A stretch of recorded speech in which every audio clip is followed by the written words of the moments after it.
Hello friends, நம்ம இன்றைக்கி இதை பற்றி பார்க்க போகிறோம். மல்லி வரப்போகிற எபிசோடில் என்ன இன்ட்ரெஸ்டிங்கான சுவாரஸ்யமான விஷயம் நடக்க போதாங்க பார்க்க போகிறோம். வாங்க வீடியோக்குள்ளே போயிடலாம்.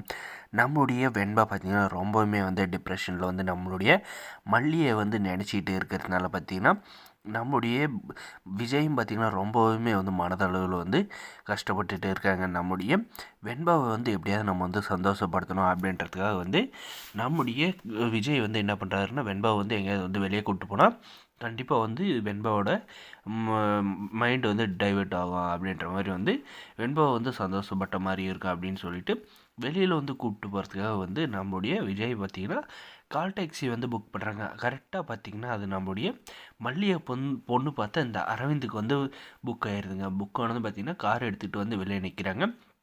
நம்மளுடைய விஜய் வெண்பாவும் பார்த்திங்கன்னா கேட்டுக்கு வெளியே பார்க்குறப்ப பார்த்திங்கன்னா, அங்கிள் நீங்களா அப்படின்ற மாதிரி அரவிந்தை பார்த்து கேட்குறப்ப, வெண்பா நீ எங்கே இது உங்கள் வீடா அப்படின்ற மாதிரி கேட்குறாங்க. ஆமாம் ஆமாம் அங்கிள், இது எங்கள் வீடு தான் அப்படின்ற மாதிரி கேட்டதும் பார்த்திங்கன்னா, வெண்பா உங்களுக்கு எப்படி தெரியும் அப்படின்ற மாதிரி நம்மளுடைய விஜய் கேட்குற வழிகளில் பார்த்திங்கன்னா, நம்ம அரவிந்த் இவங்க ஒரு நாள் ரோட்டில் தெரிஞ்சுக்கிட்டு இருந்தாங்க. இது அவங்க அம்மாவுக்கு காணோம், நான் கம்ப்ளைண்ட் கொடுங்க, போலீஸ் ஸ்டேஷனில் கூப்பிட்டு போய் விடுங்கன்ட்டு நான் தான் வெண்பாவை கூப்பிட்டு போய் போலீஸ் ஸ்டேஷனில் விட்டேன் அப்படின்ற மாதிரி சொல்கிறாங்க. சார் ரொம்ப நன்றி சார், அன்றைக்கி நான் ஊரெல்லாம் தேடினேன், ஆனால் என் பொண்ணை கண்டுபிடிக்க முடியல. எப்படியோ ஒரு நல்லவங்க கையில் கிடச்சி நீங்கள் போலீஸ் ஸ்டேஷனில் விட்டுக்கிறேன், அதே ஒரு கெட்டவங்க கையில் மாட்டியிருந்தாலும் வெண்பா சொல்கிறதுக்கே எனக்கு ரொம்பவுமே மனசு கஷ்டமாக இருக்குது அப்படின்ற மாதிரி சொல்கிறாருங்க. சார் அதுதான் ஒன்றும் நடக்கலை, நான் தான் கூப்பிட்டு போய் போலீஸ் ஸ்டேஷனில் விட்டேன், போலீஸ் கூப்பிட்டு கரெக்டாக உங்கள் வீட்டில் விட்டாங்களே. இப்போ வெண்பா நான் கால் பண்ணி போலீஸ் ஸ்டேஷன்லேயும் கேட்டேன், வீட்டில் ஒப்படைச்சிட்டு தான் சொன்னாங்க. ஆனால் பார்த்திங்கன்னா அன்ஃபார்ச்சுனேட்லி கரெக்டாக நீங்கள் புக் பண்ணவும் நான் வெண்பா பார்த்ததுமே எனக்கு சந்தோஷமாயிடுச்சு அப்படின்ற மாதிரி சொல்கிறாங்க.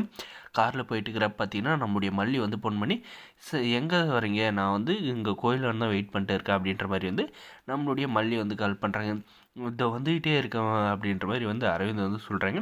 அதுக்காக பார்த்திங்கன்னா நம்ம அரவிந்த் உள்ள காரில் நம்ம வெண்பா கையிலையும் விஜய் கையில் என்ன சொல்கிறேன், சார் வேறு யாரும் இல்லை, நான் கட்டிக்க போகிற பொண்ணு தான் அப்படின்ற மாதிரி சொல்கிறாங்க. அதுக்கப்புறம் பார்த்திங்கன்னா அந்த இடத்துக்கு போயிடுறாங்க. போயிட்ட அப்புறம் பார்த்திங்கன்னா நம்முடைய விஜய்கிட்ட என்ன சொல்கிறாங்க, சார் என்னுடைய உட்பி வந்துடுவாங்க, நீங்கள் பார்த்துட்டு போனீங்களேன்னா அவங்க ரொம்பவுமே சந்தோஷப்படுவாங்க அப்படின்ற மாதிரி சொல்கிறாங்க. ஆனால் பார்த்தீங்க கண்டிப்பாக நம்ம விஜய் பார்த்தா உண்மையிலேயே நம்ம வெண்பாவும் நம்மளுடைய விஜய் வருத்தப்படவான்னு நினைக்கிறேங்க. இந்த வீடியோக்கு லைக் பண்ணுங்கள்.